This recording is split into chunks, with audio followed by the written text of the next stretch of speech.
Okay, hello everyone. This is the first new chapter of Geometry Part 1. Now we are going to discuss on the only basics part of the geometry.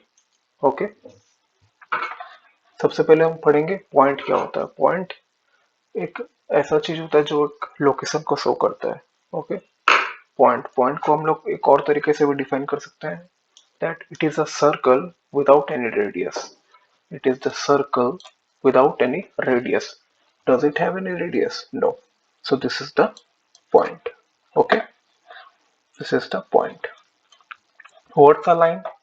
Line का मतलब जब हम लोग बहुत सारे point को एक जगह रख देते हैं पास पास में, तब एक लाइन फॉर्म होता है. ओके, तभी एक लाइन फॉर्म होता है, तो उसको बोलते हैं हम लोग लाइन. लाइन सेगमेंट क्या होता है?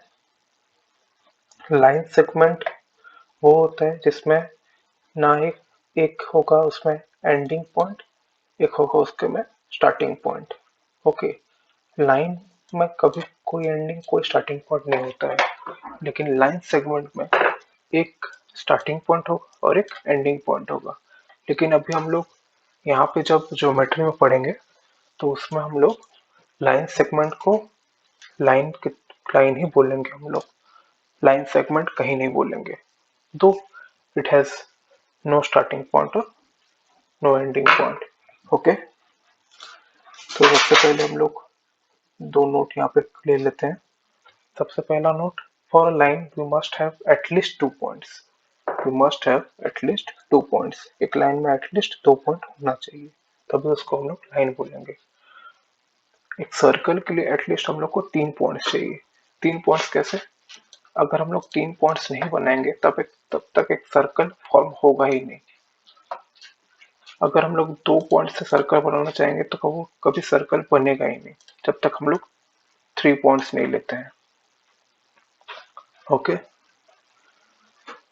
in generally a finite line means fixed line is called line segment, and in this whole geometry we used to call a line segment as a line only. जो मैंने अभी आपको थोड़ी देर पहले बताया था, बस वही. ओके, अब हम लोग पढ़ने जा रहे हैं रे क्या होता है. Ray having a starting point and no ending point. Ray एक ऐसा लाइन है जिसमें एक स्टार्टिंग पॉइंट तो है लेकिन उसमें कोई एंडिंग पॉइंट नहीं है. ओके, उसको हम लोग बोलते हैं रे. हम लोग पढ़ने जा रहे हैं कनकरेंट लाइंस क्या होता है. कनकरेंट लाइंस वो लाइंस होते हैं जिनका एक इंटरसेक्टिंग पॉइंट होता है. ओके, सो सपोज ये पॉइंट ओ है, ये है ए, ये है बी, ये है सी, ये है डी, ये है ई, ये है एफ, ये है जी, ये है एच. ओके, तो यहाँ पे हम लोग का कितने पॉइंट्स है? Only one point, that is O. And कितने लाइंस है? इनमें लाइंस हमारे एट. एट लाइंस एक ही जगह पे मीट कर रहे हैं. कौन सा पॉइंट है? ओ. बस इन्हीं लाइंस को हम लोग बोलेंगे कंकरेंट लाइंस. ओके, सो अभी हम लोग पढ़ने जा रहे हैं एंगल क्या होता है. एंगल, एंगल देखिए, एंगल का मतलब जब दो लाइन एक एंगल में इंक्लाइंड रहेंगे. इंक्लाइंड का मतलब एक एंगल में लोग टच करेंगे. ओके, एक एंगल में लोग टच करेंगे. अब अगर सपोज ये एक लाइन है और ये एक लाइन है, ये दोनों लाइन कहीं टच कर रहे हैं एक दूसरे से? नहीं कर रहे, तो इसका मतलब इनके अंदर कोई एंगल ही नहीं है. जब तक ये लोग टच नहीं करेंगे एक दूसरे को तब तक एक एंगल फॉर्म ही नहीं होगा. ओके, अगर हम लोग इसको एक्सटेंड करके करके करके दोनों को मिला देते हैं यहाँ पे, तभी एक यहाँ पे एक एंगल फॉर्म होगा. सपोज ये एंगल को हम लोग बोलते हैं अल्फा. ओके, सो सपोज ये लाइन को बोलते हैं हम लोग ए, इसको बोलते हैं बी. ओके, जहां ये मीट कर रहे हैं इसको बोलते हैं ओ. तो एंगल ए ओ बी का लेंथ कितना होगा? एंगल ए ओ बी का एंगल होगा alpha. Okay, it is an alpha. जैसे आपको पता है दो लाइंस अगर परपेंडिकुलर होते हैं तो वो कितना एंगल फॉर्म करते हैं? 90 डिग्री. ओके, 90 डिग्री वो लोग फॉर्म करते हैं. What is an angle by sector? Angle by sector देखिए, ये है 90 डिग्री। ओके, एक 90 डिग्री, एक लाइन जहाँ पे लोग मीट कर रहे हैं, यहाँ से हम लोग एक लाइन और एक ड्रॉ कर देते हैं, एक लाइन, स्ट्रेट लाइन एक हम लोग ड्रॉ कर लेते हैं। ओके, जो कि एंगल को दो इक्वल पार्ट में डिवाइड कर दे रहा है, 45 एंड 45। ओके, सो यही लाइन को, यही इसी को बोलते हैं हम लोग एंगल बाइसेक्टर। ओके, यही लाइन को हम लोग बोलेंगे एंगल बाइसेक्टर। जैसे ए बी है और ये पी है, तो ओपी को हम लोग बोलेंगे एंगल बाइसेक्टर, क्योंकि ये एंगल को बाइसेक्ट कर रहा है दो इक्वल पार्ट्स में। ओके, तो वो हमने देख लिया एंगल बाइसेक्टर क्या होता है। अब हम लोग देखने जा रहे हैं वर्टिकली ऑपोजिट एंगल्स क्या होते हैं। वर्टिकली ऑपोजिट एंगल्स मतलब जब दो लाइंस एक दूसरे को क्रॉस कर रहे होंगे, क्रॉस कर रहे होंगे, पॉइंट टू पॉइंट क्रॉस कर रहे होंगे। क्रॉस मतलब रॉन्ग साइन। ओके, जहां पे भी ये रॉन्ग साइन आपको दिखेगा, वहां पे आपको ये वर्टिकली ऑपोजिट एंगल का प्रॉपर्टी अप्लाई कर सकते हैं वहां पे आप। ओके, तो देखिए जैसे यहाँ पे एक क्रॉस है। ओके, सपोज ये एंगल को हम लोग थीटा बोल देते हैं। ये एंगल अगर थीटा है तो ये एक स्ट्रेट लाइन है। स्ट्रेट लाइन में सम ऑफ एंगल्स कितने होते हैं? Sum of angles in a straight line is always 180 degree. Okay, तो उस हिसाब से ये कितना एंगल होगा? 180 minus theta. Okay, theta 180 minus theta. बस थीटा के ऑपोजिट में जो एंगल है, ओके, थीटा के ऑपोजिट में जो एंगल है वो भी थीटा ही होगा। क्यों होगा? क्योंकि यहाँ पे दो लाइंस एक दूसरे को क्रॉस फॉर्म करके एक एंगल क्रिएट कर रहे हैं। ओके, सो ये एंगल और ये एंगल को हम लोग बोलेंगे vertically opposite angles and they are always equal. Vertically opposite angles are always equal. Vertically opposite angles are always equal.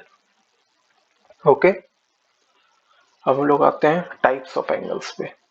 Types of angles पे हम लोग पढ़ेंगे डिफरेंट टाइप्स ऑफ एंगल्स, क्या क्या होते हैं different types of angles. Acute angle, acute angles वो angle होते हैं जो कि 0 डिग्री से 90 डिग्री के अंदर फॉल करते हैं। कोई भी angle, let it be 45 degree, 30 degree, 60 degree, कोई भी एंगल हो। ओके, 0 डिग्री, 35 डिग्री और 77 होल 1/2 डिग्री, कोई भी एंगल हो जो 90 से कम हो, उसको हम लोग बोलेंगे अक्यूट एंगल। ओके, उसको हम लोग बोलेंगे अक्यूट एंगल। जो 90 डिग्री से बड़ा हो और 180 डिग्री से छोटा हो, उसको हम लोग बोलेंगे ऑब्ट्यूज एंगल। जैसे 120 डिग्री और 144 डिग्री, कोई भी डिग्री जो कि 90 और 180 के बीच में आए, उसको बोलेंगे हम लोग ऑब्ट्यूज एंगल। ओके, हम लोग पढ़ेंगे राइट एंगल क्या है। राइट एंगल जब एंगल का वैल्यू होगा एग्जैक्टली 90, ना उससे ज्यादा ना उससे कम।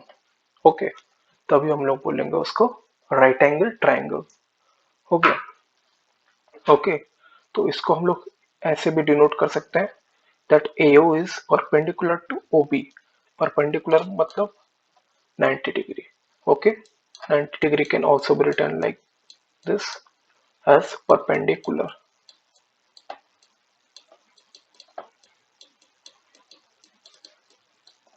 Okay, perpendicular.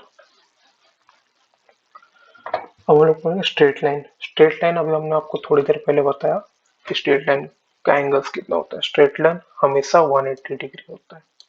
Okay, straight line is always 180 degree. Okay, आप यहाँ पे अगर प्रोटेक्टर ला के यहाँ पे अगर पॉइंट प्लेस करके देख लेते हैं प्रोटेक्टर से, तो उसमें भी आपको 180 डिग्री ही मिलेगा, या यहाँ पे भी आपको 90 डिग्री ही मिलेगा।